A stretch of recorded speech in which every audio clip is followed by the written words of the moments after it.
agenda item number 1, which is reviewing the minutes. This is from our last meeting, which was August 9th, 2023. Hope everyone got a chance to look at it. Mary, I wanted to say that in particular, I feel like you did a really nice job of capturing agenda item number 3, which was a bit fraught in the meeting. And I just wanted to thank you for doing such a nice job of capturing the main points. Thank you. There is one major error. I've changed Nathan's name. So I do apologize to Nathan, but I have misspelled his name in three places that I could find. So I'll change that. But so when we approve it, we'd want to approve it with that change. Okay, thank you. Any other suggestions or questions about the minutes? Okay, I'll move to make a motion to approve the minutes with the edits that Mary has mentioned. Can I get a second? Second. Thank you, Michael. And then we'll do a roll call vote.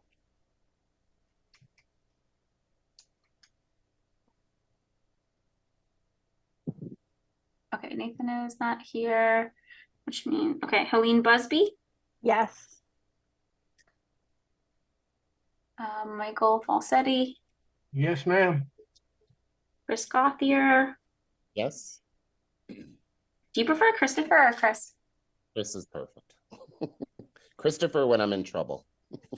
Oh, no. Okay, I won't use that then. Okay, Meg McGrath-Smith? Yes. Mary Moriarty? Yes. Maribel Ortiz? And that's everybody today. Yes, okay. I was unmuted. I'm sorry. You're muted. Here, and we can see you. This is great. Okay. Okay, we're quickly gonna walk through just some updates on past projects. Amy, let's just jump into the first one you're going to share is the MIFA murals update. Why don't you jump into that? Okay. All right. So yeah. So what's happening with the MIFA murals is we're kind of in a quandary over how to handle the disbursement because Don Sanders contacted me and said they'd already spent, I think he said at least 180,000. And it, just to remind you, the CPA portion is 95,900. And because of the timing of the contract, the fact that it was so complicated to figure out, you know, what should be included and have everybody review it and so forth, we didn't get any quarterly reports from MIFA. The contract, you know, was complicated. It was a slow process, and it was executed only in July, though City Council approved this project back up to October 21. So they haven't, Don actually said he would get back to me on an update on the murals. He wasn't sure if they were completed. So I guess the question is, you know, how can, I looked back at the contract and I'm wondering how can the CPC monitor the murals in storage if they're in Brooklyn and not local? Because that's one of the things in the contract is that they're going to be stored. The hope is that when the theater reopens, and if the theater reopens, that the murals can be reinstalled there, but we don't know when that will happen. So they need to be kept in storage and they need to be maintained, you know, after city funds have gone towards, you know, after CPA funds have gone towards restoring them. So in the contract, and the Historic Commission would have access. I think it includes the Historic Commission to the murals to make sure that they're maintained. So that's one question is how can that really be done in practice?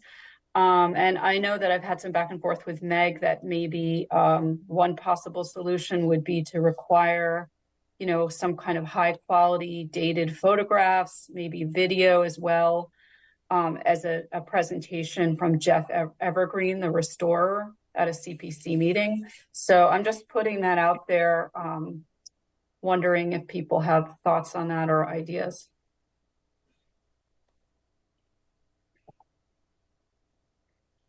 Because it seems like it would be a lot to just fork over this full amount of money without having something, you know, knowing I mean, of course, they would have to do a final report, but this project's just a little different from others because we can't actually see everything that was done. Well, I mean, to move the conversation along, yep, I'm in favor of that. Sounds good to me. Can that be done? Is that okay, legally or whatever, that the quarterly reports or that the reports on the progress would be done via, you said high quality pictures of the murals? Yeah, and video perhaps, as well as some kind of, having Jeff Evergreen, the restorer, come to a meeting and share this. Well, it sounds okay to me, but if he comes to a meeting, I'm sure there'll be additional costs, but whatever. You mean in terms of Zoom? Okay. Or we could have a CPA road trip. Yeah. Oh, I wouldn't mind that. You got it. Few of us would like that. Just saying. Maybe we'd be like, oh, it's done. Now we need to see it. Let's go down to New York City. But all joking aside, do you need some kind of a motion or something here? Well, it's tricky though. Like we really do have to discuss, like, do we think that we physically need to see them? They're in a location we don't have access to. This has never happened before, right? Or is it okay? Is it like, what's the burden of evidence that feels comfortable to the committee? Is it okay for them to just submit photographs? Or is it, no, not just photographs, but also like video? Or is it, we also want the person to come, right? Like, just, I think we have to name those things that make us feel like we've done our due diligence with the taxpayer funding that we've used for this project. Chris, I see your hand up, and then Michael, I'd love to hear your voice. They actually had come up at the historical commission about the ticket booth at one point. And the ticket booth was actually in Northampton, and there was some type of restriction that it had to be in the city. I just didn't know if there's anything with us, the same thing, basically doing something outside of Holyoke, restrictions or anything. There's nothing that prevents it and says it has to happen. It's more that, I mean, it's not ideal, and this would be great if it was locally stored, except I have the feeling that MIFA has an agreement with this restorer who has done the work that's allowing them to be able to financially afford storing it in a safe location. And I actually worry that there's a potential offset or cost to requiring them to store it locally, and then maybe it's financially not feasible for them to do it. So name is Steve Mogel, Okay. former teacher and former Michael, teaching what do you assistant. think? Started off as a paraprofessional. Many years ago. Well, we have to have faith in the restorer. And He's a then was conservationist lucky and enough to someone who work with restores him. items. And we have to have a type of And faith in last him year, and his with the ability school district, as his I started job, as he's hired to facilitating do, some and his professional professional development around reputations BPI, at hand. and that's how I I think if we got a letter So from him last year, we quarterly, started some even a facilitating letter around that states in particular, the just murals are in fine shape. some I topics that we covered viewed that them last were Wednesday. implicit bias, They're racism, temperature-wise, and we the also storage, talked they're quite a safe, bit they're around dry and economic watertight but we did some conditions, learning and from they're that doing perspective. fine. I think we got a letter, Last year, we letter created that an would equity state imperative, with his so signature that they're online fine. learning in addition to in-person We were left with no we're other continuing choice that, so really, there's an but our actual faith learning in module him and his that all staff will reputation be expected as a to restorer, and and then let what it I go will at do is that. I mean, facilitate I don't learning see for any, our unless we all district want to leaders go to and New then York turn City for a weekend, which so I that is wouldn't some object professional to, learning but we started besides as of that, last year. a 2 letter years from ago, when him we started quarterly partnering with the stating equity that the imperative, murals we are also in good focused on shape, what was called now equity they're dry, compliance. they're in Equity a task force is climate controlled comprised type of an of area, several Right. and different staff they're members doing throughout well. the district. So a letter This attesting is a to it could be voluntary attached as part of the final report. opportunity for The them. final report, by So the this way, work last does year, we require wanted to talk photographic about evidence, going from learning to action. right? So Okay. similar to Okay. like the fire What truck, happens is right? Like we'll get photographic evidence of the entire process at the end, and they've been kind enough to give us, some evidence, right? But it's not like we have a holistic picture right now of what's happening with the fire truck. Like we're just sort of getting, occasional photographs every now and then as they're working on it in different stages. What we found with attendance letters. Helene, your hand is up. There was a lot of deficit language. Obviously doesn't lend itself to talking about. Yeah, I mean, There was a lot I of kind of sort am okay with whatever. I think the letter idea is fine. I don't, If you don't send your kid to school, we're gonna do. I feel like if you don't follow these rules. Obviously, there's that just a doesn't certain make sense. level of they've agreed to do this and So there's a last year, contract. the So if they equity task force don't, took a we really have hard remedies, look at the but equity handbook. We got a lot of feedback because it's a restorer that probably has a lot of the work is grant funded, even if, not directly, like they probably work for organizations that, are getting the bills paid through grants. I'd just be interested if that restorer has like a kind of presentation they would do. Like, do they have a way that they've done this in other situations that they could offer to us? And if so, I'd be happy to look at it. But I feel like it's probably not a completely unique situation in terms of the kind of work they do, and that they may have a plan already for how they present that to oversight bodies or foundations or whatever. But I think the letter is fine, and then maybe a final presentation or detailed report about what was done, which is in the contract. Yeah, Amy? Yeah, I mean, the issue as I see it is that this is over time, and it might be many, many years that the murals are just kept in storage.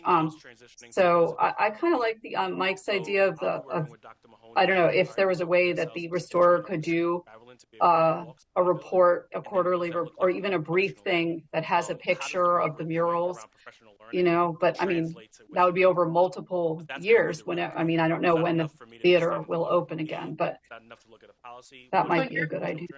So is your concern less, because of course we can distribute the money now. They'll complete the project, they'll submit the final report, we'll have the photographic evidence. We can ask for them to come in. I see no reason why they wouldn't be willing to jump on a Zoom meeting, right? Like MIFA's been a good partner for us so far. And have the restorer share the work, and that might include additional information or photographic evidence at that point.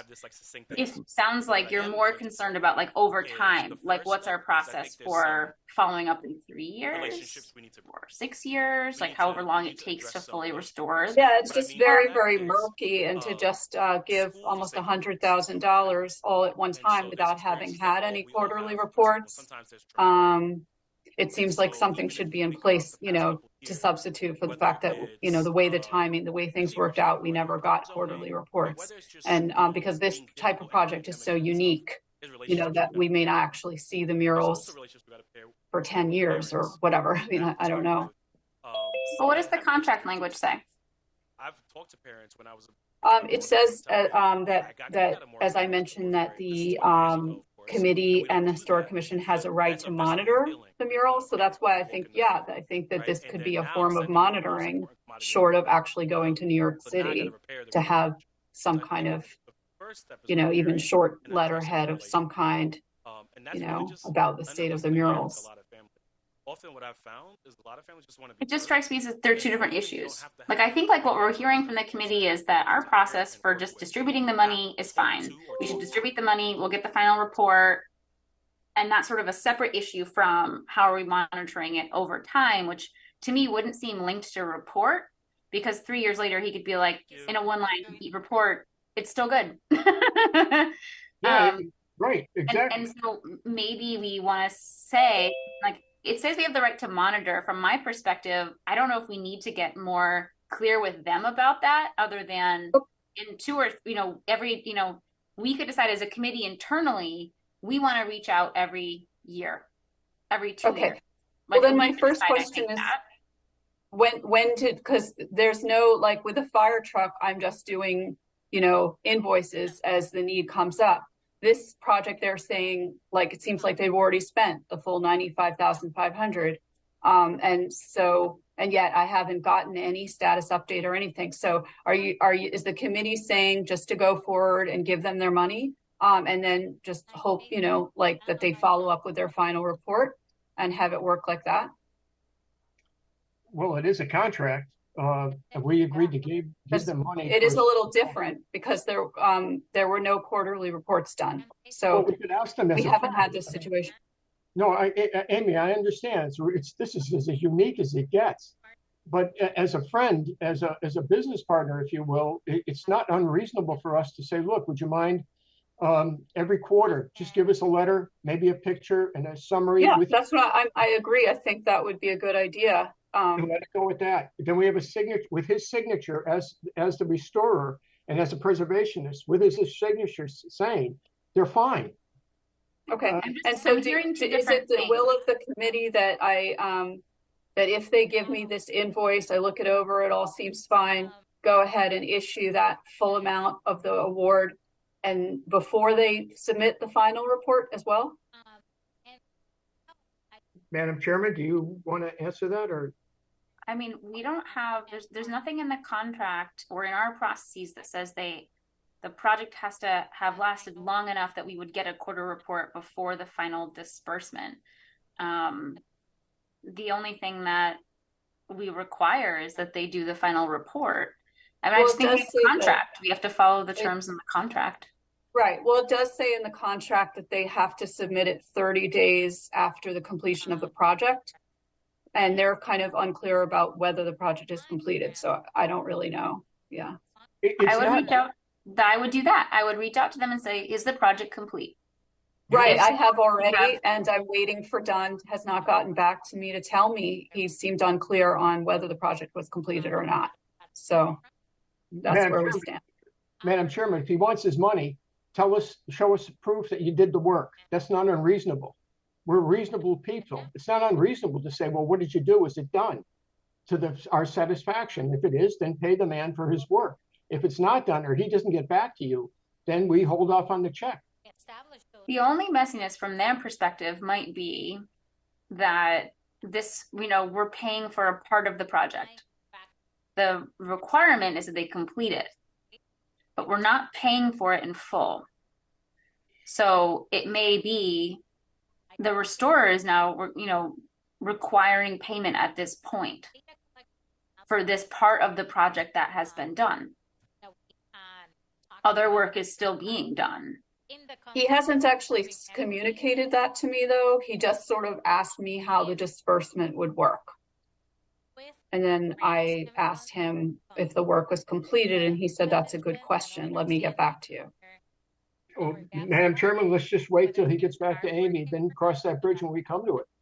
Yeah, So, I think that makes real quick though, like I agree with Meg where she says to follow what the contract says, right? But if the restorer, whomever's working on it, like, so what if they use our funding first and then they have to wait to get the other funding to actually finish the project? So if they're going to do a report 30 days after they finish the project, what if they don't get the rest of the funding to finish the project 3 years from now? Then we use the contract to claw back the funding that we gave them. Okay, just making sure. That's what the contract says is, we have the the contract says 30 to days claw after back they finish funding. the project though, right? Or so if the project takes 3 more years, then we're not going to get nothing for another 3 more years. They have 3 years to complete the project from the date of the contract. The contract was signed on what date, Amy? It was signed in July. I mean, no, it was signed in July. That's right. Of when? This past year. I don't have the exact day in front of me, but 2023. No, but 23. So we got time. We got 3. They got 3 years at least. Amy, if it makes you feel better, just reach out and say, give me some evidence. Oh, sorry, what? My feedback, my piece is, if it makes you feel better, reach out and say, I just need some photographic evidence. I need a clear timeline of like how much is done, and bring it to the committee to the next meeting, and then we'll have more information. Okay. I mean, yeah, I can keep asking, but he has not replied. So yeah. Try. To the point I think that Michael made earlier, if he wants the funding, he'll come to the meeting, or he'll submit the information.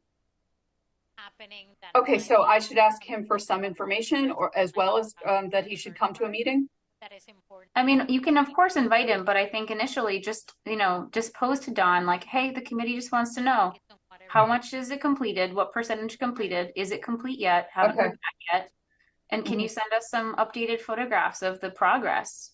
Yeah, I mean, the good thing is he has not submitted any invoice yet anyway, so that's the situation. Yeah, well, let's just revisit it next meeting. Mary? Well, just to reiterate all the same stuff, that we're not the only ones funding this.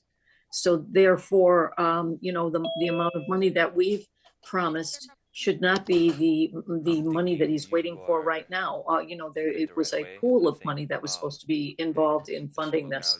And also we have right in our contract that the money will be paid when the invoices are in, proving that the work has been done.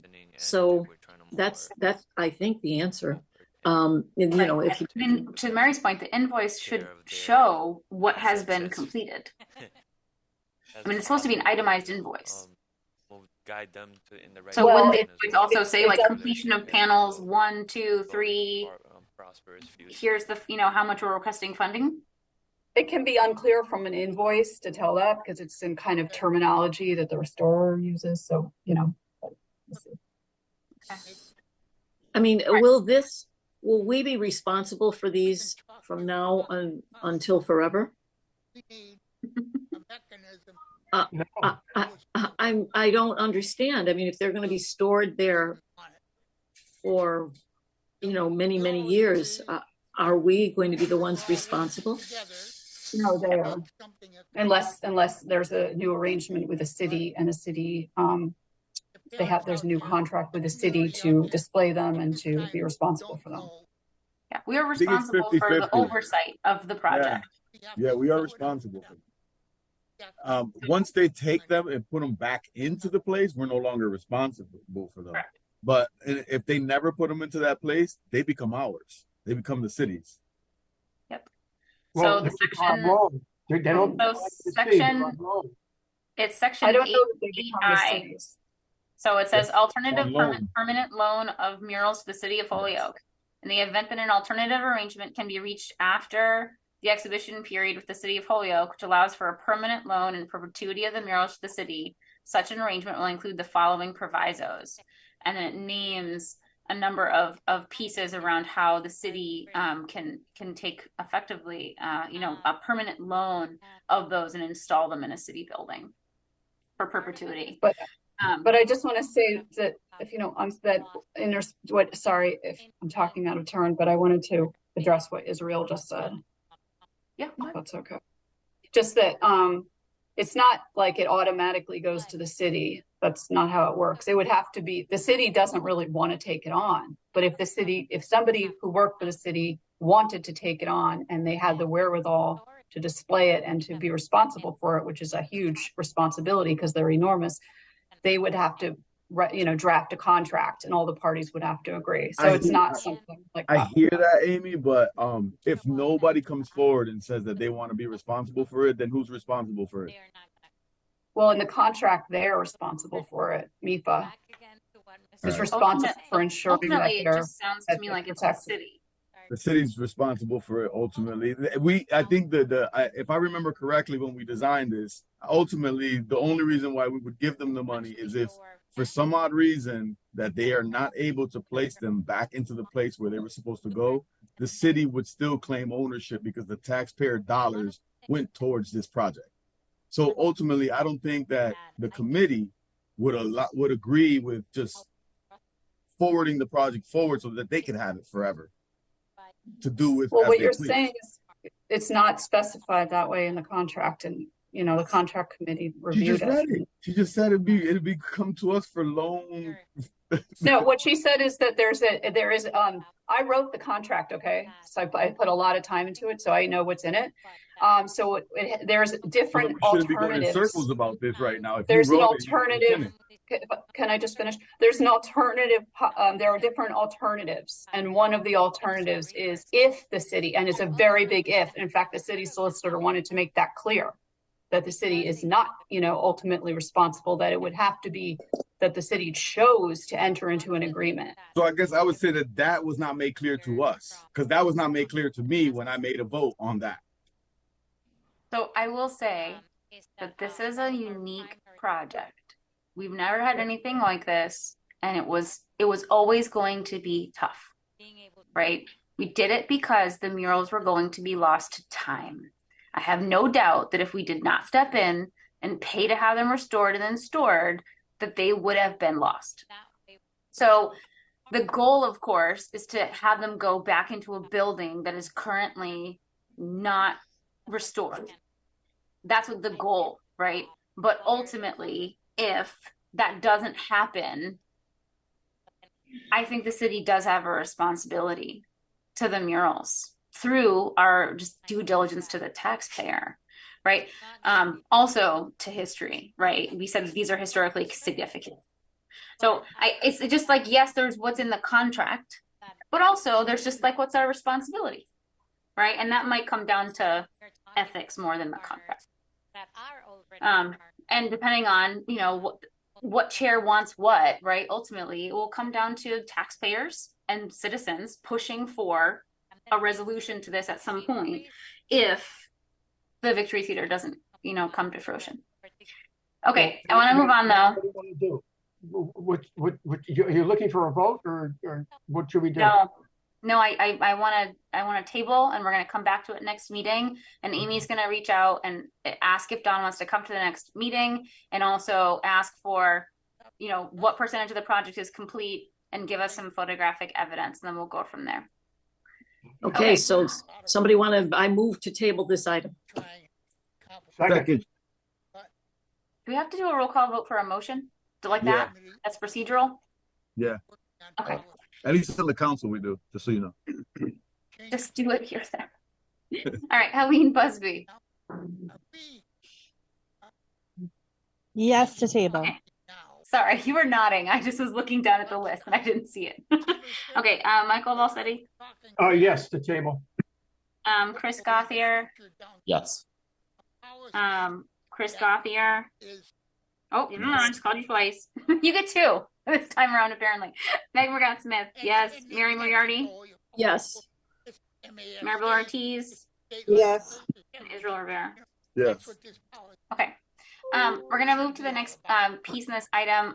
We're going to, you'll notice that I always write the agenda item as past projects included but not limited to, because based on when we post it, other things come up, right, from other past projects. We have, what, 24 now? It's quite a lot of projects. So I'm going to create some space for the gentleman from Wayfinders to give us an update on the Wayfinders Library Commons 2 project. And they have some information they want to share with us. So welcome, Ben and Jamie. And Bruce. And Bruce, here. Oh, and Bruce, hello. Hello. Hello. I'm Bruce Ehrlich. I'm the Senior Vice President of Real Estate Development at Wayfinders. And with me tonight are the two people who you identified already, Ben Merker and Jamie Gruber, who are project managers with the Library Commons 2 project that we're discussing. I want to thank you for inviting us to provide an update on Library Commons Phase 2 and the funding award, which the Community Preservation Act Committee made in 2021. I prefer to be providing you with an update on the construction, but instead we are still solving pandemic-related cost increases that have occurred over the past 2 years. So we're not in construction yet. I'll elaborate a little bit further. I just want to say the city's support for this project is vital. You know, the $250,000 in CPA funds plus $400,000 of city home funds is going to help fund the cost of construction. As important, it demonstrates the commitment of the city of Holyoke to the project, which is important to the state officials who are making the much larger funding decisions. So, you know, the city's commitment of $650,000 helps leverage millions from the state. So again, we just want to thank you for your support. Just a really quick reminder about the project. It will create 41 new homes for families earning up to 60% of the area median income. This also includes 18 of those units will be set aside for lower income families earning up to 30% of the area median income. The project includes 13 one-bedroom units, 23 two-bedroom units, and 5 three-bedroom units. Once the project is completed, we're hoping that's in 2025, Wayfinders will manage the property and provide supportive services to the residents. So quick update really on where we are with the project. We are ready to proceed in almost all aspects of construction, but first we have to close a financing gap caused by total cost increases in excess of 30% over the past 2 years. The largest increases were in construction material and labor costs, insurance prices, and interest rates. Very significant gap. The state Office of Housing and Livable Communities, formerly known as DHCD, originally awarded funds to the project in 2021, which we thought completed the financing package. That was just before the dramatic price increases went into effect. I know everybody here has been experiencing their own form of inflation. This is how it's affecting this project. We made a subsequent request to the state in January of this year for additional funds. That was unsuccessful. We are reapplying for new state funds in the current funding round, which closes September 30th. And in that application, we expect to request about $8 million in soft loans and $7 million in state tax credits to help fund the project. So a total roughly $15 million request going into the state.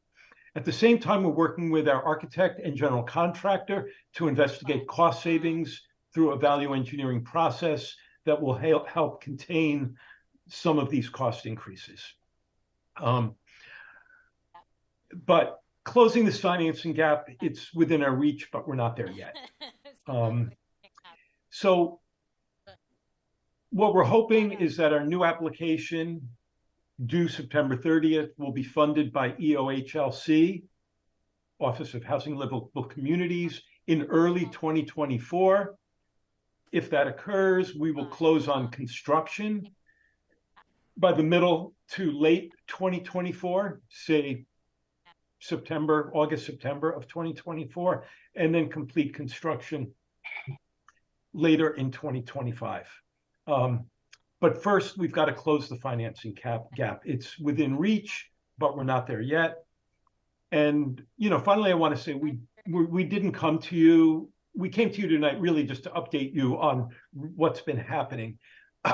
We don't have a specific request for any additional funds at this time, but we're hopeful that the CPAC might be willing to consider a future request for funds once our development budget is more settled down. So if the committee thinks that this might be possible, we'd be willing and very happy to return in October or November or whenever you can fit us into your schedule to review our updated financial plan and a potential funding request for additional CPA. I just want to thank you again for your support to Wayfinders and to the Library Commons project. And we're happy to answer any questions now and or hear your thoughts about the project. I think one of the questions is around how much of an ask you think is coming. I don't want to duplicate this and Well, have him have to if we knew that, And I know that's maybe hard to say. Okay. So the way I'd answer that, it's a combination of how much we need and how much you would have available, because I've already identified that we've had $7 million of cost increases in the last 2 years, all of this stuff. And we are going to the state for most of that. Wayfinders itself is deferring some of the fee that we were expecting to earn on the project. So our earnings are going to be reduced on the project. What the final gap is, how much we'd like to ask, we want to be reasonable and respectful given what your budget is, but I'll just throw out there generally in the low 100,000s, but anything will help. 50,000 would help. 200,000 would help more. We don't know what your budget is, so we're just we'd like to have the conversation with you rather than presume. Okay. I think in terms of timeline, it probably makes sense for you to put in effectively. I mean, it's messy, right? Because it's the continuation of a past project, but it effectively, we have to go through a very similar process with city council regardless if we're expanding money, right? And so it would probably make sense for you to effectively, sort of take one of your quarterly reports and use it for effectively like an eligibility application and just go into the funding round. So we could talk about it within the context of other projects as well. Because we're just heading into a funding cycle where, like, already in the money that we have enough eligibility applications to spend every penny we have, right?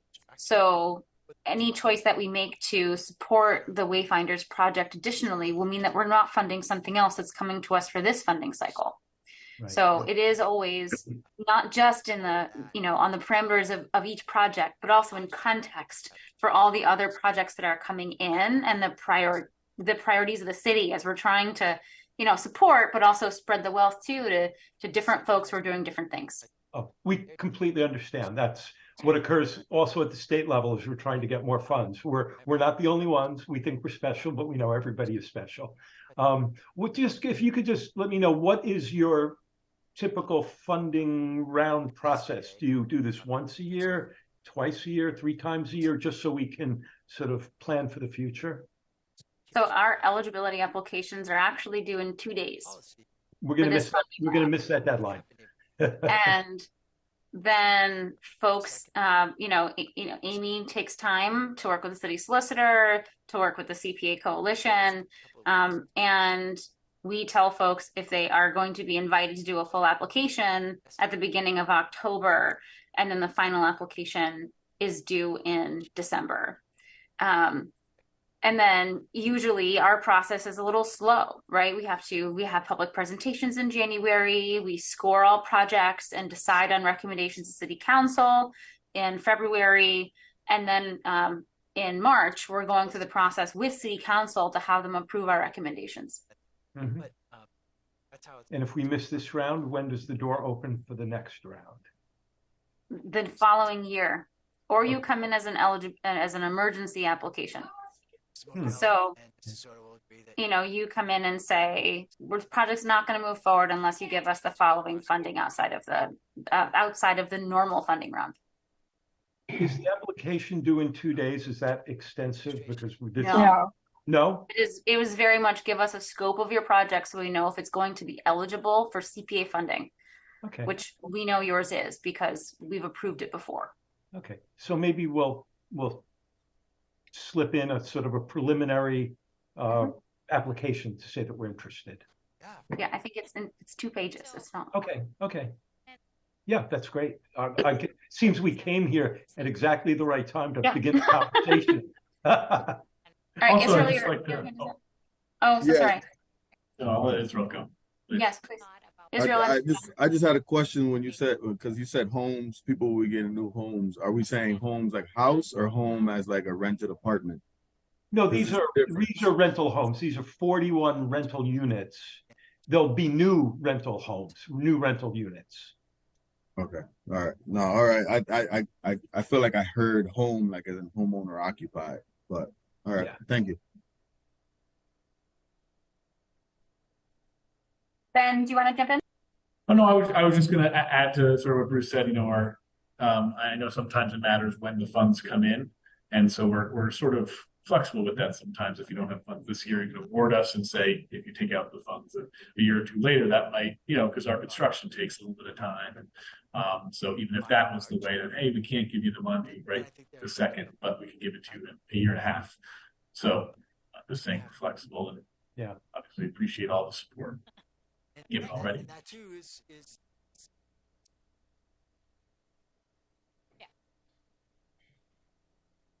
Any other questions that we can answer while we're here? Thank you.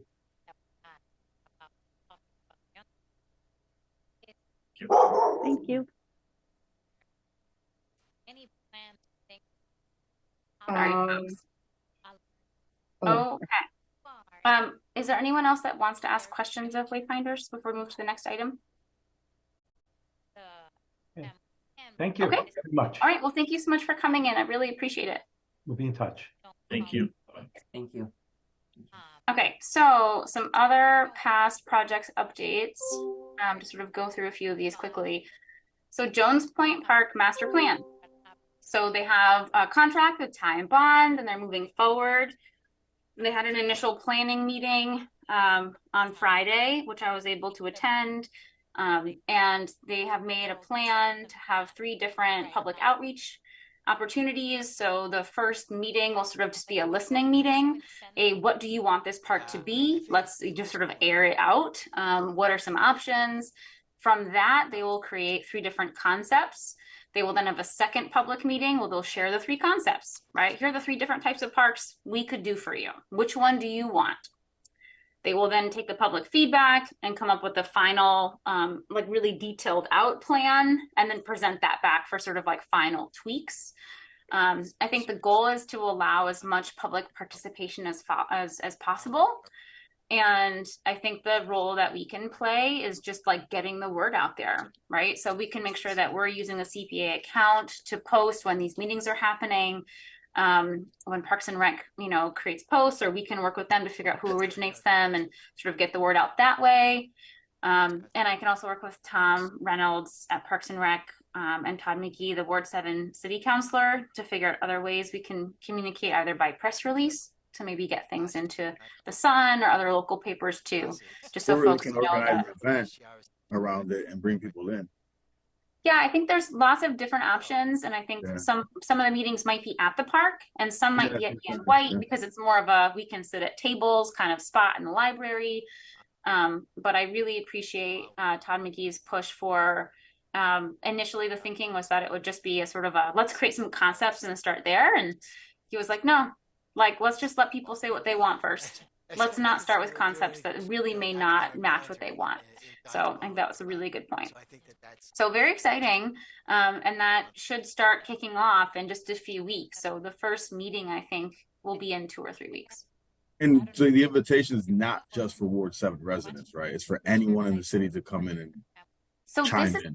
This is where it gets interesting, right? So like clearly, yes, like it's supposed to be stakeholders, right? Like you're supposed to make sure that people from the neighborhood are involved, folks who use the park but don't necessarily live near it, like Holyoke Youth Soccer, tennis in the parks. Like there's various stakeholders, and I think, I mean, like anyone who uses the park should get to weigh anyone in. who pays taxes. That too. So I do think that we've got to put it out there, and public opinion can't just be this feeling that it's like the 30 houses nearest to it, because really a lot of people across the city use that park, and where it has not been used as much frequently, like the goal is to change that. And so you actually want to expand usage of the park. So you want to include as many voices as possible, to your point, in the redesign. So I feel good about that. The Pulaski Park wall restoration study has hit a really frustrating loggerheads, and I sent another email this evening, and I put the head of DPW and the city engineer and the mayor on it, because effectively what's happening is we need to do the second part of this study that's now been lingering for years. And the second part of the study requires that some of the land be cleared on the other side of the wall so they can get equipment up there, so they can core down and see, is the wall stable? Is there some real issues underneath the wall that need to be resolved, or can we just kind of cosmetically restore the wall, right? Or is this like, no, we're digging out the whole thing and doing some deep underground work around that? And there's, potential issues with sewer lines and other things involved in that. But that work has not been done because we need the land to be cleared, and we need permission to get on the land. And that's tied up in Mass DOT and the 5 railroads that use the land right on the other side of that wall. I guess the city only really owns like 8 feet of it. And after that, it's Mass DOT railroad land. So it's become really messy trying to resolve that.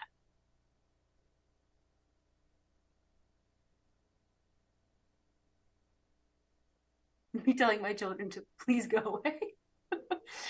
Okay, so it's just frustrating because I talked to the city engineer and they say, oh, I'm just waiting on this. And then I talked to Parks and Rec and they say, well, we're waiting on DPW. And then I asked DPW and they say that they're trying to get to it, but they don't have the manpower to do it. And I feel like I'm going in circles. So I created an email and looped the mayor in to see like something's got to break here, or it's just never going to happen. So just to give you the update on that. Well, Madam Chairman, a quick question. How much was the money that we awarded for the study? Can you recall? It was 40,000 and 13.5 was expended initially just for the work that we hired from the historic preservationist company that came in and said, like, the cosmetic issues of the walls and the concrete degrading, here's how you would fix the wall. But because of the cracking in the sidewalk, they were like, yeah, but you could fix the wall, and I don't know if that would help you. Like, the wall itself may not be stable. You have to do this other work to determine what needs to be done under the wall. And that's never happened. And we've been waiting, I think now 3 years. It's not an insignificant amount of time.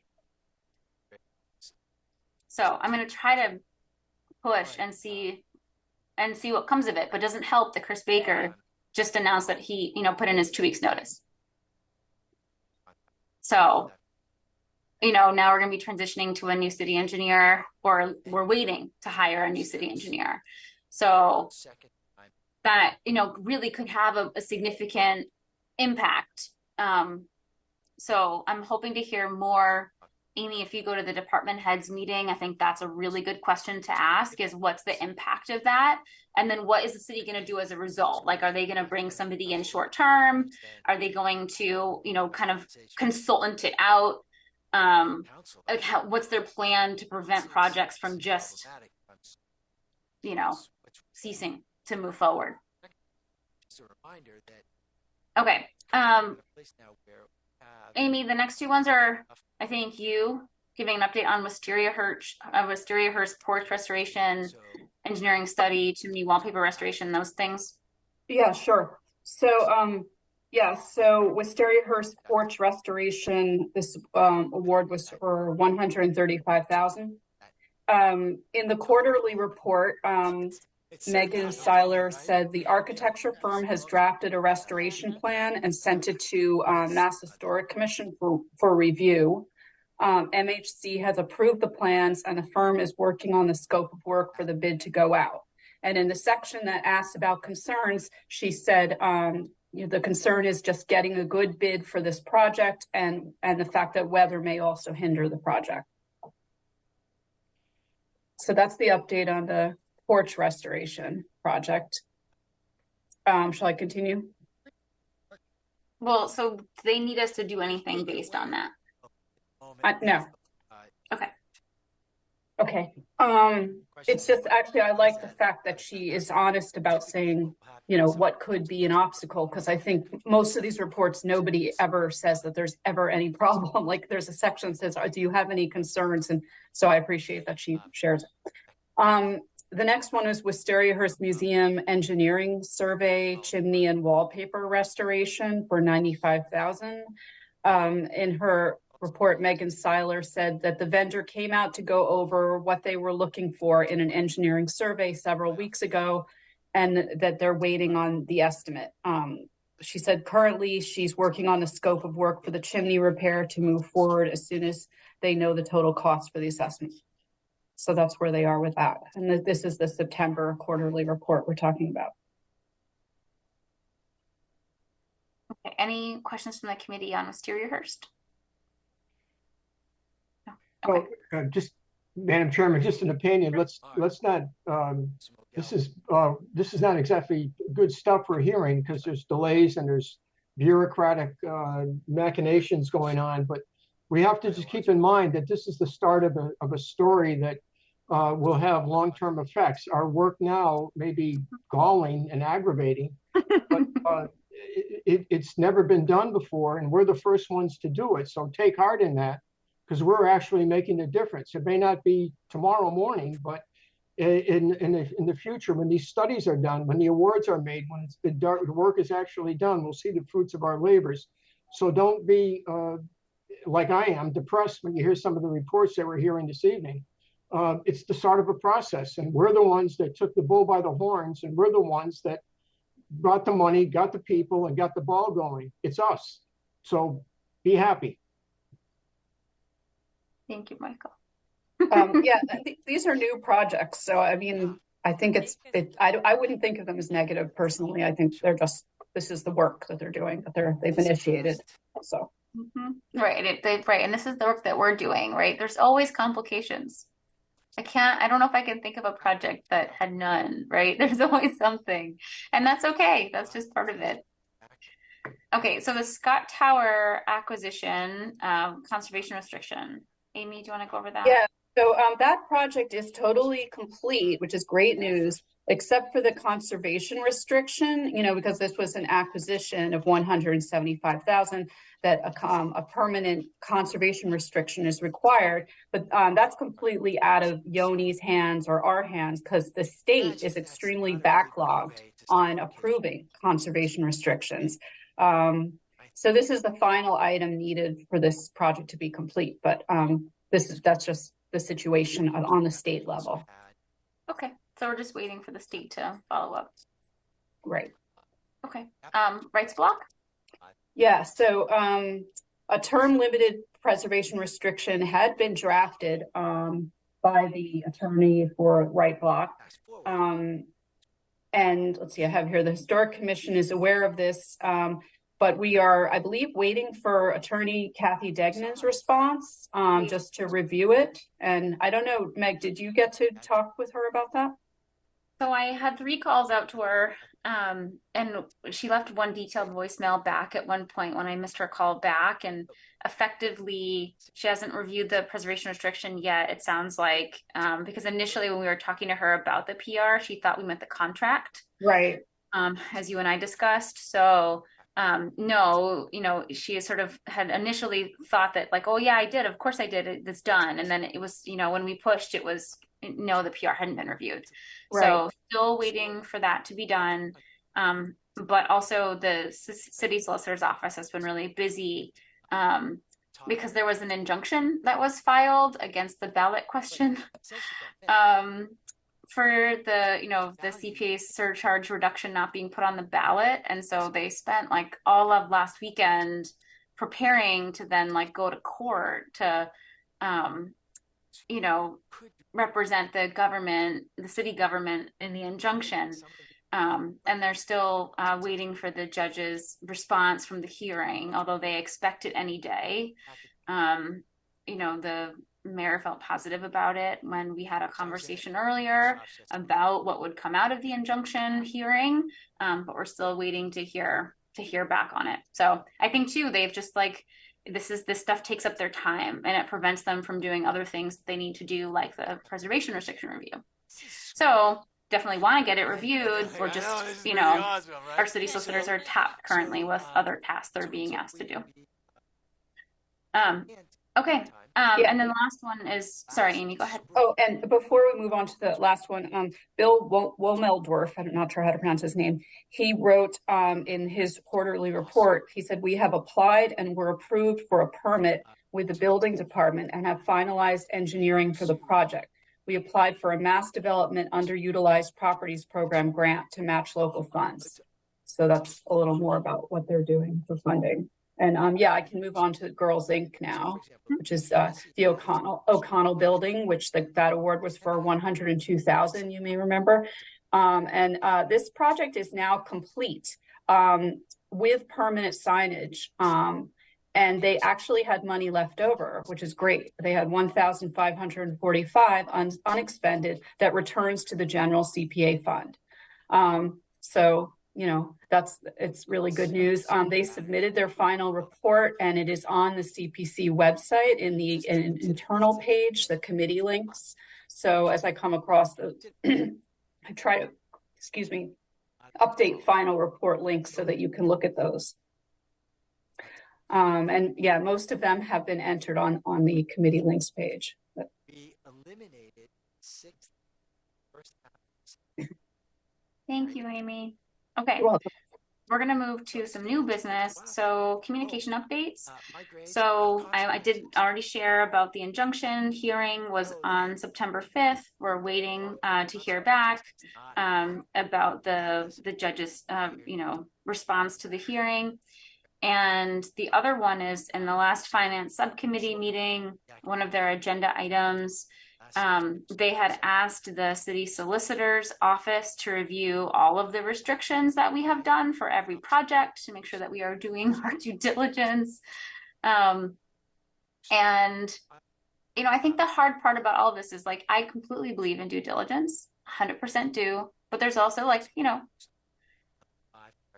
I would love if there was a little more trust in like, yes, we are following our due diligence. Like everything gets put through the city solicitor's office. So, you know, we keep a very specific internal database. We have all of our documents, all of it, right? Or we have notes for like, we're waiting on the state to hear back on the Scott Tower conservation restriction, right? Like, so, okay. So I worked with Amy for her to duplicate our database into a format that would just have the information they want, which is those documents. And we're going to be sharing that with the finance subcommittee so they can see, yes, we have done our due diligence. We have restrictions. We have, you know, what do we call even the thing that we have at the Holyoke Boys and Girls Club? It's like a covenant. Yeah, it's a covenant that restricts. Yeah, that means they can't. That like provided use at they certain can't times sell of day. the playground for 5 years or whatever, because that's how long playground equipment lasts anyway. So, yeah. So I mean, all of those documents, right? So like Amy, like put time into like creating that, packaging it together, making sure it was all there, and we will share it with the finance committee. We have this. We are doing our due diligence up and down, right? And I think we just have to share that. And I think, you know, the more these questions come out, I think that hopefully people will start to see like, you know, it takes time. It's not that we don't have this information. And it's not that they can't ask the city solicitor's office to review every single thing that we've done. That can, but it would be at great expense of their time. Especially when we've always had either someone at the state level, right, or our city solicitor's office review everything that we've done, especially anything that's a contract or a legal document. So we'll share that with a narrative that just says, yes, we've done our due diligence, and here are the people who have been weighing in on our work over time. You know, all those documents, we have done that. Okay.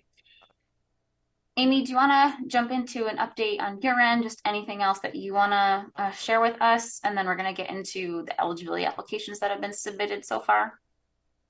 Oh, so you mean in terms of what you're just talking about? Just heading into, unless you want to name something for agenda item 3, I was going to move into agenda item 4. Oh, you can go ahead and move into it. Yeah. Okay, so 4 is just your up. Okay, sorry, Mary, you have a question?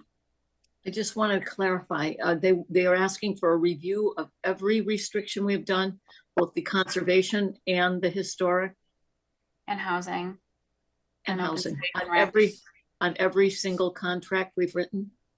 Every restriction. So Okay, they want to know that they exist and that somebody has reviewed them. Thank you. Which they do, and they have. And what's interesting about that is that, if I might just add this, is that the committee is not required under the CPA law to have a perpetual restriction or any restriction unless it's an acquisition. So in other words, the only ones that the CPC has been absolutely required to have is the conservation restriction, because those were acquisitions of land. So the other ones and for Scott Tower.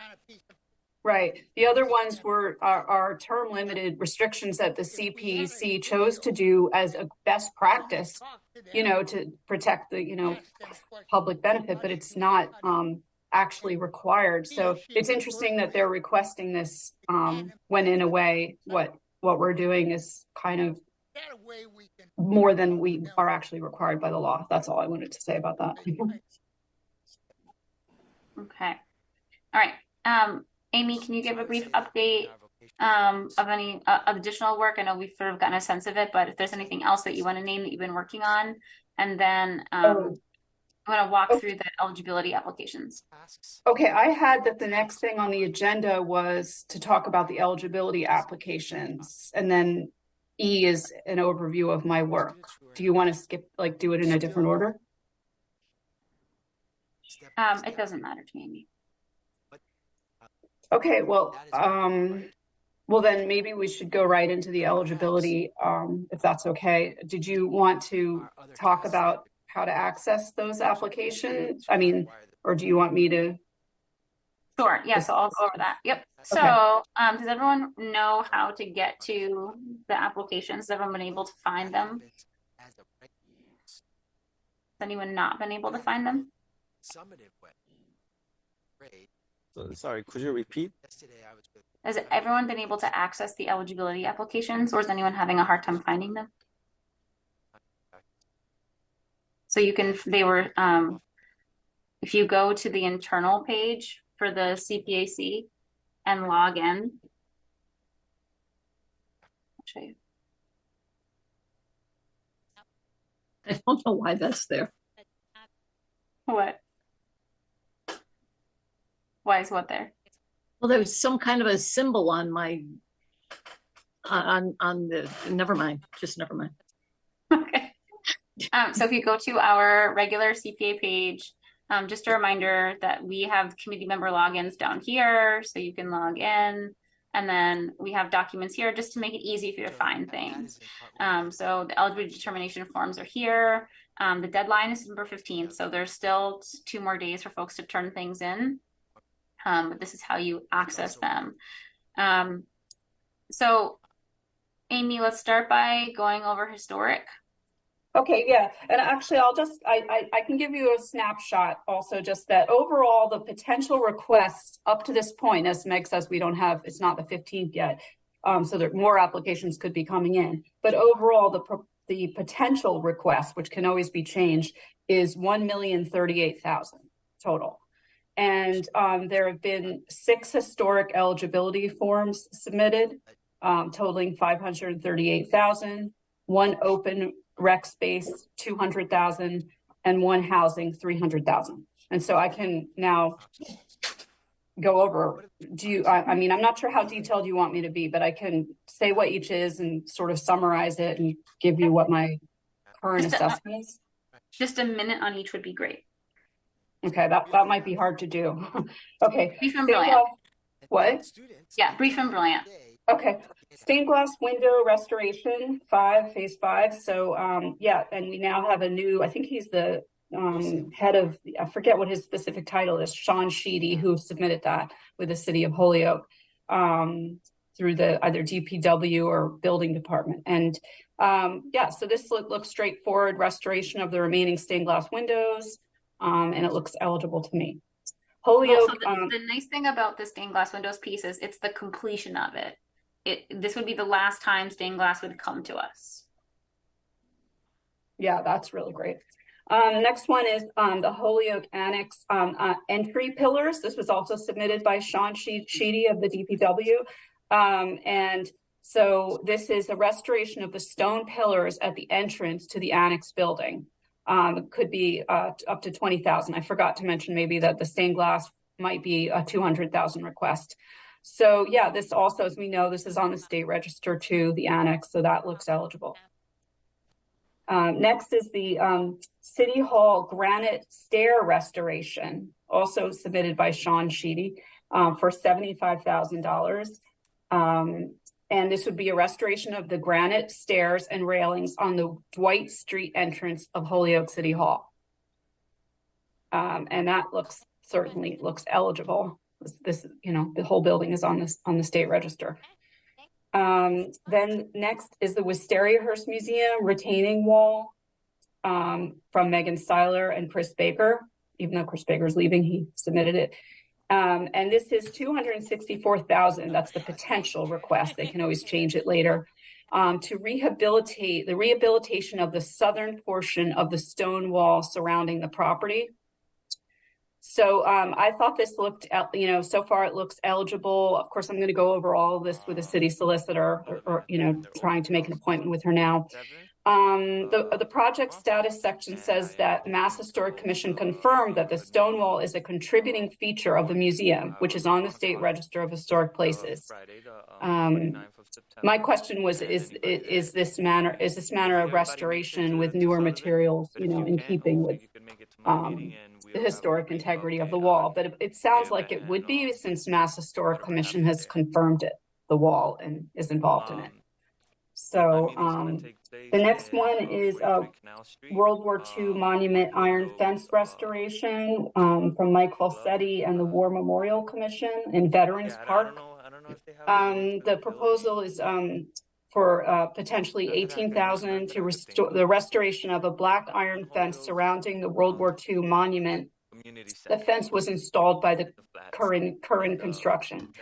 So this one is tricky, as I've talked to Meg about, and it doesn't seem to fall under historic, because though the World War II monument is on the State Register of Historic Places and eligible under CPA, the iron fence surrounding it, which was added in 1996, is not. So either the Historic Commission would have to vote that the fence in of itself is a historic resource significant to Holyoke, which is doubtful, or this could be eligible as a possibly a recreational space amenity parks project. However, a fence surrounding a historic monument does not really, to my mind, doesn't really contribute toward the purpose of a recreational space, which is, it's written into the law that it needs to be serving that purpose in some way. So if the fence were no longer functional as so from what I can see from the photos Mike sent me, the fence looks functional as a deterrent from vandalism. Like it's like it's structurally sound from what I can see, but it has cosmetic issues that needs some kind of, repair. So, but to me, that looks like more of a maintenance thing. So that is, of course, I'm open to talking about this with the city solicitor and finding out, what she has to say, and Stuart Saganor. But that's what I'm seeing with that one. The next one is the Veterans Graves Preservation from the city, from Wayne Kling of the Holyoke Veterans Services on behalf of, again, the War Memorial Commission. And this one is would potentially be $6,000, a restoration and repair of veterans' graves in multiple cemeteries. So that includes public and private cemeteries in Holyoke. And their verbal quote at this point was maybe 20 to 25 gravestones at approximately $100 to $500 per stone is what they're thinking. And so this is a city project. This would be a city project. And it seems like this could be eligible from what I'm, just reviewing it. It's, at first I was confused because it does include private cemeteries. However, Wayne Kling, showed me that by law, the city is authorized to maintain veterans' gravestones. So even when they're in private cemeteries, they can do that. And those private cemeteries would give their consent. So that would be the main thing in the application, to show that the private cemeteries were on board. So that's the historic, which is the bulk of the applications. And then let's see, hold on a minute. Open space and rec. Yeah. Oh, you got it open. Okay, great. Yeah. So this is the same one you've seen before, at least 2 times, from the YMCA for $200,000. The creation of the new surface area for the toddler playground. So that looks eligible. And then finally, there's a housing project. This is the Far Alpaca building.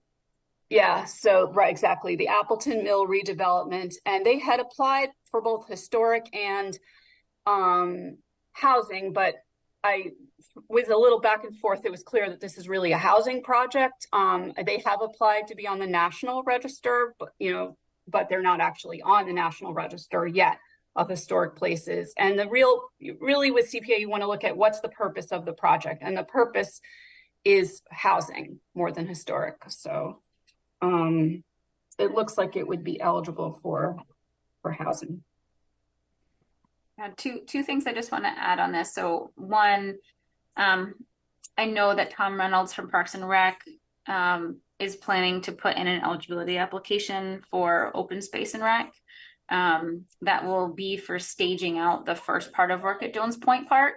And as a result, the eligibility application will be really basic, because we're still waiting for the master plan to be completed over the next 5 to 6 weeks.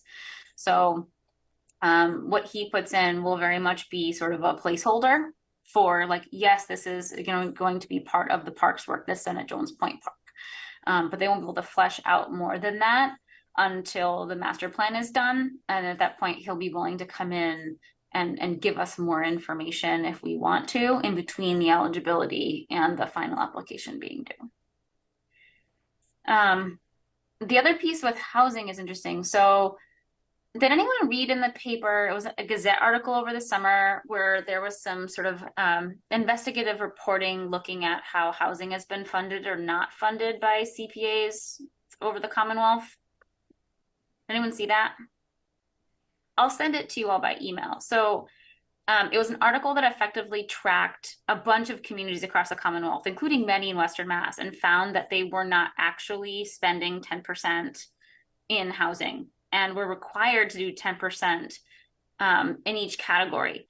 What's interesting when I met with our financial consultant over the summer is looking back at the way the legislation is written, I always thought that it meant that we had to do 10% every year. And the idea, of course, is that you're putting 10% into like an actual separate account, right? That's your housing account, even if you're not spending it every year. When you look at all of the way that we've done funding over time for housing, we have done just a sliver over 10% over time already. And that's because the project that we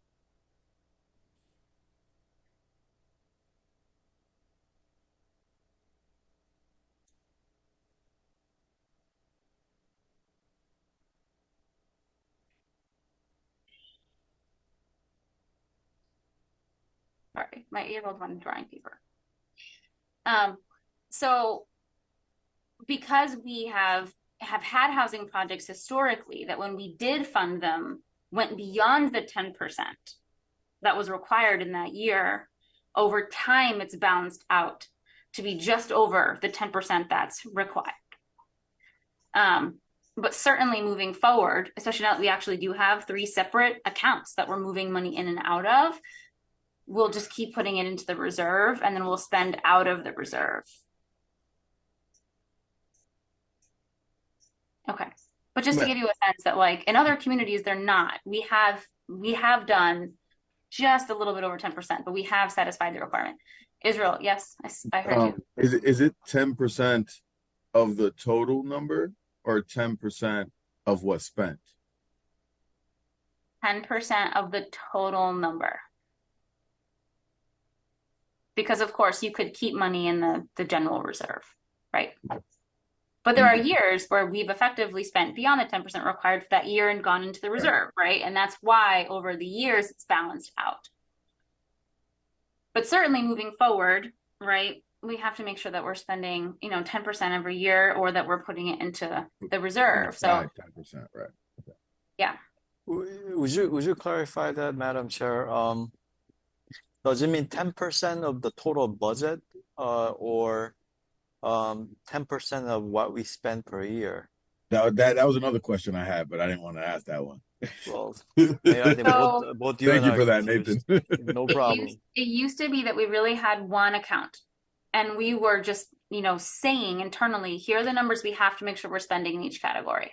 But it was all in one account. So one of the pieces that we've been doing is like separating it physically out into different accounts. And that's the work that's been really, important that we've been able to bring the financial consultant in to do. And I feel really good about the work that he's done as a result. That things are, in fact, very clear now. And right now, they're still waiting for the 2020 the fiscal year books to close so they can close out last year. But at least now we're in a really good spot to be able to do that and feel with a lot of confidence that the numbers that we have are accurate and that we've spent a certain percentage in each category that we're required to do. Can I just clarify something?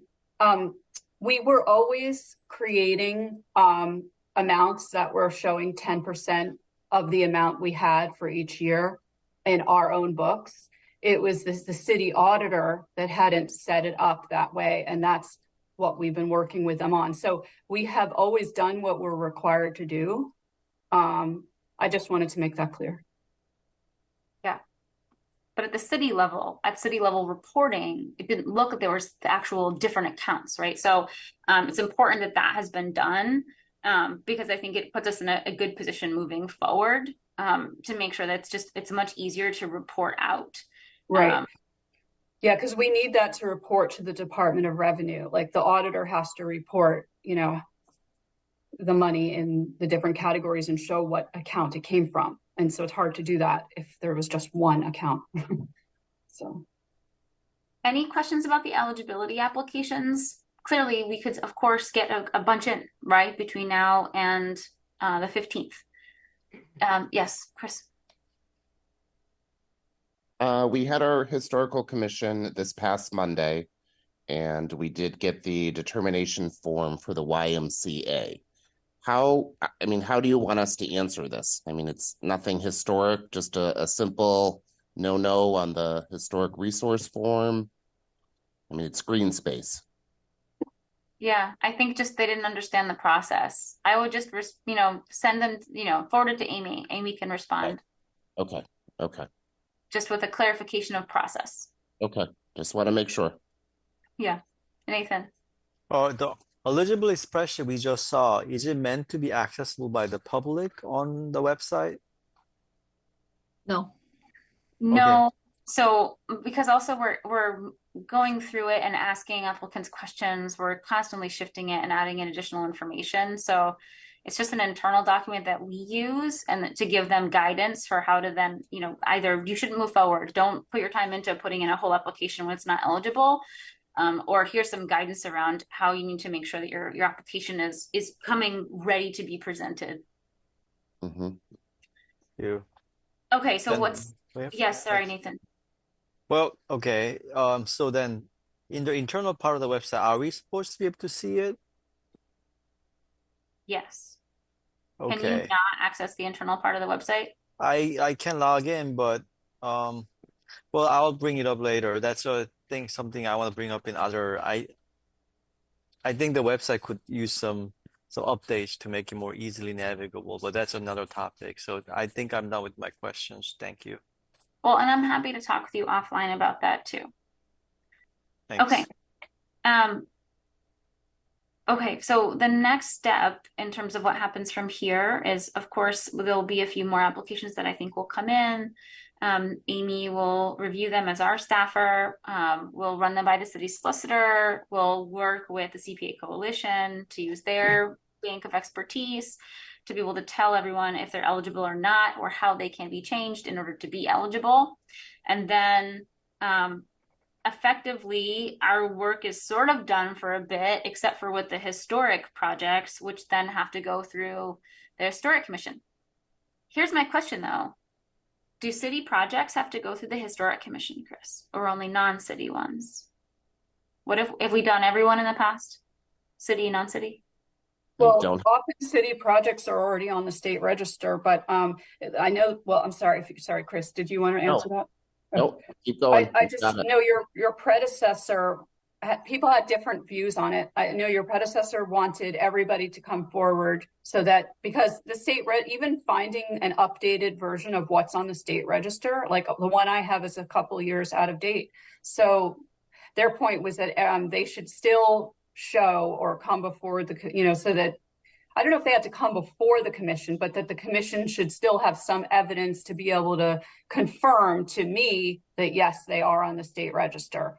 Yes. But, that's more about scope of work. So like, for example, like Sean Cheedy might come from a construction background, from a builder's background, right? Could be good, right? For the city to have to say, here's how we're planning on doing the steps to the city hall. For the Historic Commission to say, like, looks great. Or like, actually, could you do this? Have you checked in with that? What about that material? Like, you just might have questions that would, kind of support the work to happen in the right way. Because I think when the thing that we shifted last year is that they're no longer coming just for a letter of significance. They're coming to present the scope of work, for if it's within the guidelines written by the Department of the Interior. Mm-hmm. So I guess to that perspective, it makes sense to have all projects come. Yes. Okay. So that means that these folks need to be invited to come to the November, once the eligibility has been, finalized early October, the first week there, then we'll need to invite them to the November Historic Commission meeting to present. Is that November 13th? That's what I have here. For the commission meeting? Yeah. Let's see. Yes, the 13th. So, Chris, if you draft an email to them, Okay. then, you'll be able to pull their contact information from the eligibility applications to invite them to the meeting and tell them what they need to bring to the meeting so they understand they're presenting the scope of work. Yeah. All right. I'm on it. Woo. Okay. Any other questions about eligibility before I go to the historic consultant proposal? Nope. Okay. So the last piece is last year we created this process, by which we would have an outside historic consultant generate reports for us to provide to the city solicitor. So this document is a consulting proposal from the same firm, same person who did it last time. It is the exact same proposal as last year. The only difference is that last time, by the time we came to this conversation, we knew exactly how many eligibility applications we had. So we knew there was only 2 they were going to be creating reports for, and so that's where that funding came from. This time they just did it as an hourly rate, so $100 an hour in order to attend all the meetings, review the proposals, and prepare short reports, where they would expect to charge no more than 3 hours per project. That might be really too much to ask for the committee to pay for, because it could get very expensive if we have, how many historic do we have again, Amy? I think there are 6 or 7, I think at this point. Right. So do the math on that. So if there's, 6 times 3 times 100, right? Right. Mm-hmm. So it's a good piece of change. It's a good piece of change, right? So then the question is, does it make more sense for us to look at the applications and name ones that we would want them to do? Or is it something that we only want to require for non-city projects, of which currently we don't have any?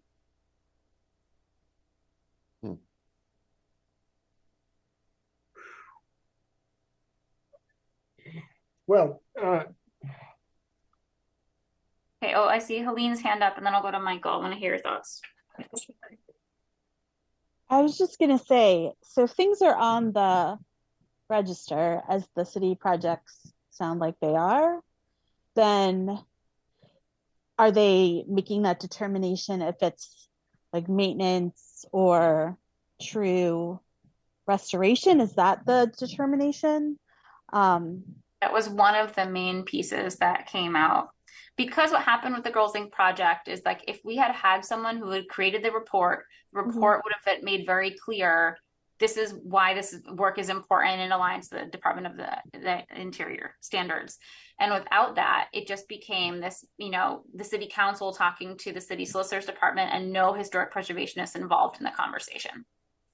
And so the goal of doing was that building, sorry, Mike, was that building a part, like, did the building wasn't on a register, like we thought it was significant, but I remember Girls Inc. wasn't already a register. So it does seem like it might be a little bit different in terms of we have things that are already considered historic as part of City Hall or the annex building, and it just may not require, to me, that same level of detail around maintenance and like its historic nature, because it's sort of internally already been deemed sufficiently historic. It was less about significance or like historicity. It was more about the scope of the work, and if the scope of the work was allowable. Was it really restoration or was it maintenance? Yeah, I mean, it just seems like, and this is something the person can speak to, that because that's, kind of a legal question of like, is it maintenance or, whether a building is historic or not, that would be a potential kind of question. So I guess I'm just wondering if it's necessary with buildings that are on the registry. And part of it is like, is anyone gonna, I guess I know the answer to this, so I'm just not gonna ask it. But so anyway, I'm gonna be quiet and listen to what other people have to say, but I guess I just don't see it as the same as previously, because these are things that are part of the City Hall deemed historic, and it's not a sort of separate building that hasn't had that designation yet. The question is like, the Girls Inc. issue was, well, that's too low percentage of slates to be considered restoration, so that's going to be considered maintenance. But that was only ever decided by folks outside of the historic preservationist community. So if somebody came to us with the City Hall project next year, hey, we want to replace the slate on the City Hall roof, it just gets messy, right? So I don't know. I just don't know. Can't City Hall do that? Can't the city, like, if they're putting these in, come with an expert opinion about it? So what I would say is, just for the sake of argument, it would be good to have the information. But I think for the most part, in my experience right now, the council wants city projects to come forward. Well, I know. It's like they want oversight where they want it, but not. Yeah. But I would say, for the sake of argument, to have that extra layer, it does kind of make sense, because there are going to be the times where we do have some individuals that, even though they're saying now that they want city projects to be put forward, that when one comes or a couple get put forward, they might just push back on some of them too. And just for this, I don't know. That's what I've felt has happened in the past and may possibly happen in the future. So, I hear you, Helene, exactly, because I'm technically on the same level, but at the same time, there's like this little voice in the back of my head that like can't the city sort of self-certify? Don't they have the expertise to put that forward? And we just, it's more about if we want that layer on our side too, because I could see a future CPA where the city's really pushing a project that they want to get funded, and yet maybe the committee doesn't really think it's the scope of work is up to standard. Like, what would, you know what I mean? I don't know. If someone gives a professional opinion from the city, though, that's still a professional opinion that they have to stand behind. Anyone on staff that has any historic preservation experience. And our professional lawyers get questioned all the time. Just saying. Yeah. It seems, I agree with you though, Helene. I don't disagree. It's too much being put on us, and it just, for all of these pieces, and yeah, I kind of threw my hands up. It's up to other folks. I wonder, it seems kind of ridiculous, but I know what you went through. I would hope it wouldn't be the same. I know what we all went through with the piece, but I also kind of feel like we could have like people who have PhDs that are like to the roof, and there's going to be the same stuff that's going to come up if it's not coming from like a good, authentic place about this. If it's about playing politics with CPA and just, like I don't know. We are so committed to good government. This is the most like extremely transparent body of like that I've ever seen, like that deals with public funds. Like, it's unbelievable, right? And I just, if you just want to make it hard, then it just feels hard to like, we can't anticipate if some of the questioning isn't in good faith, I guess is what I would say. And that's where I think is an issue, but I will be quiet now. Thank you for listening to my TED Talk. Appreciate you, Philly. Mary, your hand's up. Yeah, I have a couple of questions. One is, wasn't there a organization named, I think it's something about the Pioneer Valley Planning Commission or something, that every city belongs to, and we get $1,000 worth of services in this way for every year? It is awarded to the city, and then the mayor has to apportion it. So those hours went to the Historic Commission this year. Okay, so that's already been assigned. What is, so last year, the company and the company that's applying now, what is the title of what they're offering? Where? Let me pull up. Oh Lord, this is what happens when you have 8 million tabs. Okay, so the company is DCP, and it's a consulting proposal for historic presentation architectural review.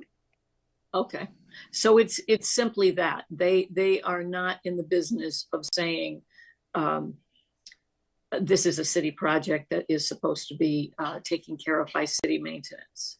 Okay, no, so it says DCP will work with the CPAC to review historic projects and assess compliance with the U.S. Secretary of the Interior standards for rehabilitation. Okay, and so it's only that. Okay. So it's really is just it's a deeper review of the scope of work, which is what they're presenting when they come to the historic commission meetings, and it generates a professional report that can be referred back to. Okay. The question is, I think, do we want to do this for all projects, or do we want to specify that it's only for non-city projects? It's just interesting because this year we so far only have city projects for historic. So we didn't have to talk, I mean, that's a good thing, but we didn't have to talk about that last year because we had a mix, right, last year. But last year we did have them do city and non-city projects. But we only had 2. So it feels more of a monetary, it's a, now it's like, are you really going to do it, right? When there's more projects, it's more expensive. Now it's not $600, it's $1,800. Do we feel good about that, right? And of course, if 1 or 2 drops out, they don't come to present, they wouldn't create reports based on that, and it would cost less, but it could be up to $1,800, which we can afford. We can pull it out of the admin budget. It's not that the admin budget cannot bear it, it can. So if it's best practice, I don't think it will cause any harm, other than, yes, it's, a little more money. Okay. Thank Mary, you. No, I'm done. Okay, no, thank you. Sorry. Okay, Michael, and then Amy. Madam Chairman, just use them as needed. There's no reason, like most of these projects, whether historic or non-historic, we can't solve ourselves. I don't like to give anybody a blank check and say, yeah, take them all. I'd rather solve them here locally and then just hand those 1 or 2 that are so difficult. Like the ones we're worried about? The ones that cause us the most concern are the ones we're most unsure of, those 1 or 2, but that's it. I can't see giving this guy or this company, do them all. No, let's do our due diligence. Yeah, I'll be real with you. Looking at the historic, if we're gonna just name instead, let's just do it for a few that we feel like, hey, this would make sense in terms of due diligence for an extra layer of transparency. It doesn't make sense actually due to the city, the stained glass windows. That just makes no sense, right? We've gone there with them many, many rounds. We know they're doing good work. We've seen their final reports. We know that they are doing fantastic work within the realm of the Department of the Interior standards. Wistariahurst, I'm not worried.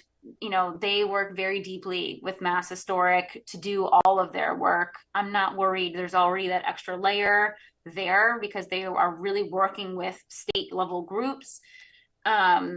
I'm not worried about the graves preservation. That's very simple work that we've done several times, over the course of this committee.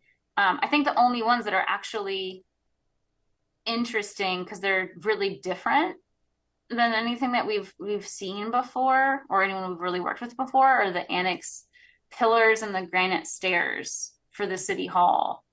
And that would just be to like create an extra level of oversight because there isn't anybody in the city that's going to be doing that oversight work that has a degree or has an experience in the historic preservation field.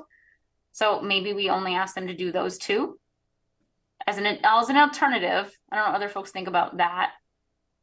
Sorry. Amy and then Mary. Yeah.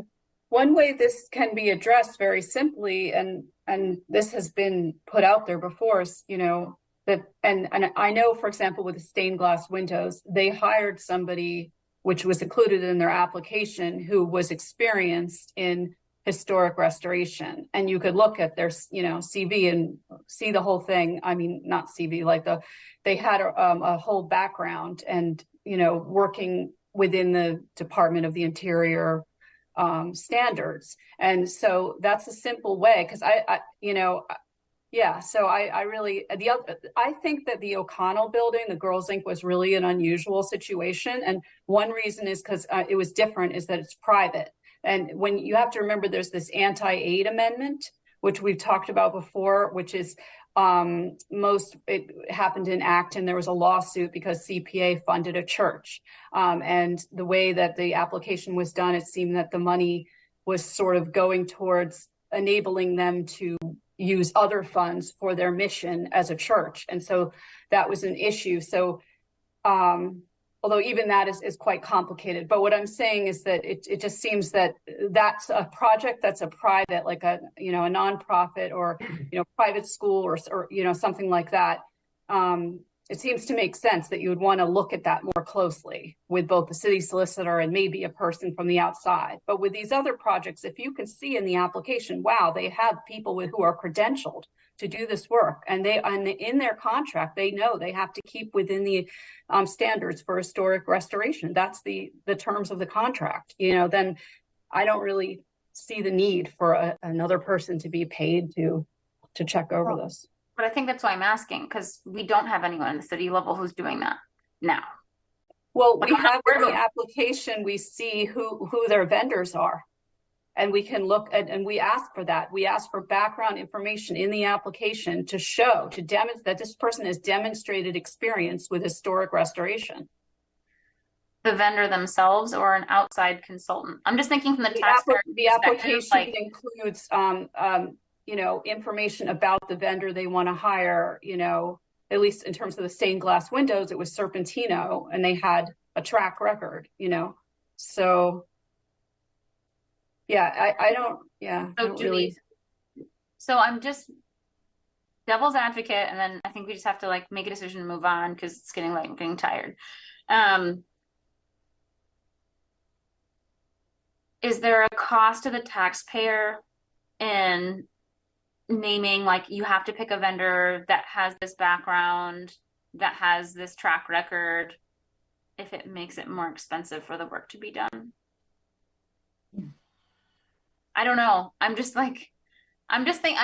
want to create something that creates a problem later on or make something way more expensive. Can just a regular vendor be doing that work with guidance from here's what you need to make sure that you're remembering to do? I mean, there are standards that are printed about how to do these different projects, that are on and also available online that I point people to, I don't know. I just feel like even if you hired this consultant, I mean, there's no 100% proof way of knowing that every single, I was dotted and T was crossed, but we're doing the best we can, so. Okay. So I'm hearing we should not require it for city projects. As needed basis, Madam Chairman, we're making this far more difficult than it has to be. But I don't hear anybody. We have a bunch of city projects here. I don't see anyone naming a single one they want to report for. So maybe we're saying we just don't want reports for city projects. That's okay. I'm just trying to get a read from the room. We have a mayor. We have a city engineer. If somebody's coming forward, they should technically put a report. In my opinion, I feel. But it doesn't have to be something that we're going to be sticklers about. There has to be somewhat of we need to know the scope of work. We need to know what are you doing? So there is somewhat of a report that put forward. Now, are we going to put them on the same hook that they did for The O'Connell building? Probably not. It's a different story. It's a building that is owned by the city. It's owned by the taxpayers. I don't think it's going to be scrutinized as much.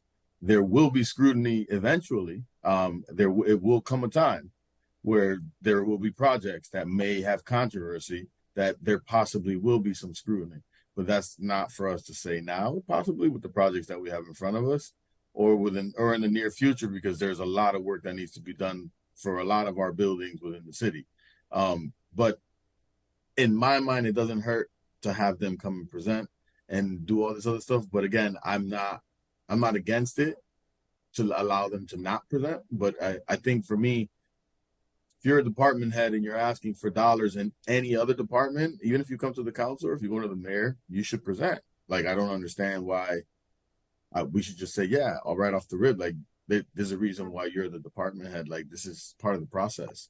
Well, it also just puts the historic commission more in the driver's seat of making decisions, because effectively the historic commission listened, they asked questions, they, I mean, Chris, you can speak more because you were there, but like ultimately the report was what the city solicitor was referring back to. It was what was on paper. It wasn't based on a historic commission conversation.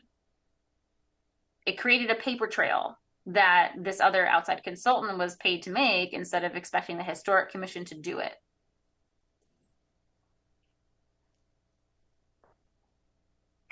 Because also they don't have a staffer. Right, like there's also just like there's funding issues here, there's staffing issues here. They don't have a staffer that can make reports for them. Nor do they have an admin budget like we do. Okay, Mary, and then Helene, and then hopefully we've come to some answer. So I think it's great that Amy has put a lot of time into this to already say what's likely and not. That's terrific.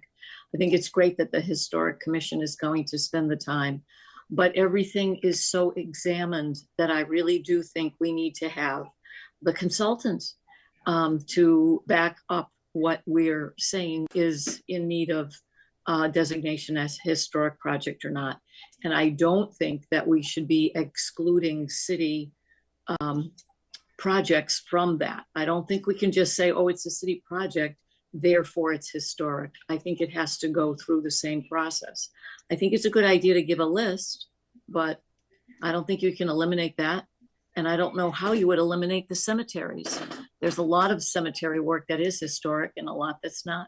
So I think each year we're going to have to do this and also make a list of what we have a question about. Thanks. Okay. I don't mind doing it on just a matter of transparency. Like, I think transparency matters. And I think that it's okay. We have, a relationship with this consultant who's done the good work for us last year. I don't know. I'm okay with it. Even if it ends up feeling like it was not, needed, that doesn't mean it's not still a good resource to have documented it. And also, I think we can't always know. Sometimes we'll know it's going to be controversial. Sometimes I think maybe we won't know. Like, I can look at that list and be like, yeah, I don't think anything's going to be controversial on that list. And I could be eating my words in 3 months on something I don't know yet. Okay. I'm going to make a motion and we're going to just see where the vote goes. So prepare to vote. Okay. I'm going to make a motion for us to accept the proposal, which would be for, I'm going to make one specific detail here. I don't think that it makes sense for us to include the stained glass windows as an historic project because we have already, that's a project that's in multiple stages. But for the remaining new historic applications, which is 1, 2, 3, 4, right? Sorry, I want to make sure it's correct. Yep, 1, 2, 3, 4. So that would be the Holyoke Annex entry pillars, the City Hall Grant stair restoration, the Wistariahurst retaining wall, and then the Veterans Graves application. So 4 times 3 times 100, so $1,200. So up to $1,200. to the historic consultant for the creation of reports based on the applicant's presentations at the Historic Commission meeting in November. Do I have a second? I second. Okay, we'll do vote. See where it falls. No, wait, is there, or do you do any discussion at this point? Yeah, there's got to be Okay, discussion. discussion, more discussion. What happened to the fence? Are we just going with that it's out? The fence around the Veterans Memorial, I think that Amy said she thought it was built after World War II or something. Built in 1996. I don't see it happening. Okay. All right. I think that. All right. Never mind. I think it could come in as a parks project potentially, but I don't see it coming forward for historic because of the age of the fence. But wasn't there one of the things, and I'm sorry for belaboring the point, but wasn't one of the things that if it's a resource to the historic thing, like protecting it is not a resource? Because the current fence protects it. The fence is standing. Is it pretty? No. Okay. No, I agree. There's no issue with me with that. I think if it's a resource, right, would be protecting it. That is a resource in my mind. But at the end of the day, I guess not. Well, I think it is a resource, but Madam Chairman, we're not here. But we're not going to debate. The proposal is, do we want to accept? Then let's, that sounds like it. So I'll amend my original motion to being up to the cost of the historic applications that we have, because you're right, eligibility applications more could come in. So it can't be up to $1,200. I have to amend it to being like up to the cost of the proposal for the eligibility applications that we have minus the stained glass windows project. The problem with that is there's no, I mean, it's not going to be $1 million, obviously, but there is no cap on if you're sort of setting the limit on whatever the number of applications are. I thought we could go to a vote and it would just make it simpler. It got worse. I'll make an amendment to that. We put a cap to 1,800. How many amendments will we have on this motion? All right. Thank you, everybody. I think we've got the motion now. Yeah. Okay. Roll call vote. Helene Busby. I'm still on the fence, so come back to me. Okay. There's no reason why should I have to always vote first because of my last name. So that's true. That's hard to be first. Sometimes I am genuinely like not sure. So I will think and I will listen. Well, how about this? Maybe we should read it back at this point. Let me see if I can even do that. Okay, so we have a motion to engage the consultant at the rates he's included for all of the projects except the stained glass window projects with a cap of $1,800 spent. Is that the motion? Second. I mean, is that the motion that we have? Yes. Okay. That was what was intended. Okay. Need further discussion before we go to a roll call vote. And I'm going to go from the bottom up. Who seconded? I'm sorry. I did. Okay. Easy.